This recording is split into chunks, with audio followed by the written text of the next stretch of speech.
Pemirsa, Anda menyaksikan Exploring Mudik CNBC Indonesia bersama saya Seliana Salsabila, dan dapat kami informasikan terkait dengan update lalu lintas di ruas tol Jakarta Cikampek. Dapat kami sampaikan bahwa tadi dari pagi begitu ya sampai sore hari ini kami sudah melewati dari area Jakarta menuju arah Cikampek Utama, dan akhirnya kita berputar kembali dan keluar di gerbang tol Dawan begitu ya. Dapat kami informasikan bahwa situasi lalu lintas masih ramai lancar, tidak terjadi kepadatan lalu lintas, dan juga volume juga masih tetap terjaga. Dari segi kendaraan yang keluar Jakarta ini mengarah ke Cikampek Palimanan juga masih terpantau ramai lancar tanpa hambatan begitu pemirsa ya.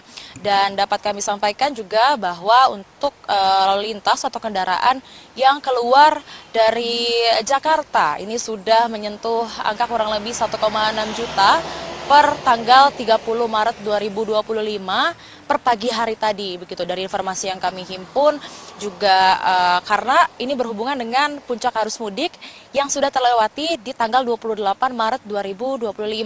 Lalu juga untuk mayoritas masyarakat yang keluar dari Jakarta ini sebesar 55,1% ke arah timur, lalu diikuti ke arah barat sebesar 25,9%, lalu juga ke arah selatan Bogor sebesar 19%, dan juga dari informasi yang kami himpun ini yang melewati gerbang tol Cikampek Utama ini terdapat 605.000 kendaraan yang melewati gerbang tol Cikampek Utama, dan untuk kelancaran dari lalu lintas pun saat ini masih terjaga. Dan berikut keterangan dari Corporate Communication Jasa Marga Lisye Oktaviana.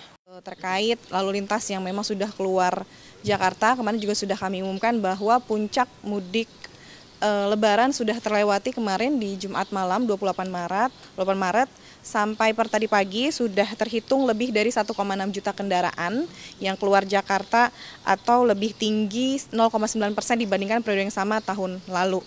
Mayoritas ke arah timur sebanyak 55,1%, diikuti ke arah barat, ke arah Merak 25,9%, dan diikuti kemudian ke arah selatan Bogor 19%. Jadi di Cikampek itu sendiri juga sudah lebih dari 605.000 kendaraan ke arah Trans Jawa ya. Arus balik sendiri diprediksi puncaknya akan terjadi di tanggal 6 April. Beberapa upaya juga telah kita siapkan sama seperti arus mudik. Salah satunya juga dari sisi aspek lancaran adanya penambahan kapasitas di gerbang tol Cikatama yang merupakan gerbang tol terpadat. Lalu juga ada jalur fungsional.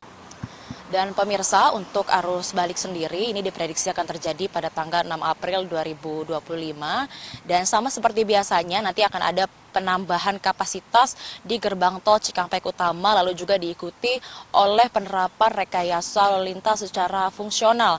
Dan lagi-lagi kami imbau untuk para pengendara, bagi para pemudik yang masih atau sudah melakukan perjalanan mudik, ini kami imbau kembali untuk selalu memastikan bahwa kendaraan Anda dalam kondisi prima. Dan bagi para pemudik, perjalanan jauh tentu membutuhkan kendaraan yang nyaman dan juga andal. Citroen C3 Aircross, sahabat perjalanan mudik Anda. Dengan perjalanan yang masih panjang, pastikan Anda tetap waspada dan juga mengatur waktu untuk beristirahat agar tetap aman di jalan. Dan untuk kenyamanan yang lebih, bengkel siaga Citroen siap melayani perawatan dan perbaikan agar mobil juga tetap prima selama perjalanan mudik Anda. Dan kami segenap tim liputan CNBC Indonesia mengucapkan selamat Hari Raya Idul Fitri 1446 Hijriah. Minal aizin wal faizin, mohon maaf lahir dan batin. Saya Seliana Salsabila dan juru kamera Ari Budi, tim liputan CNBC Indonesia.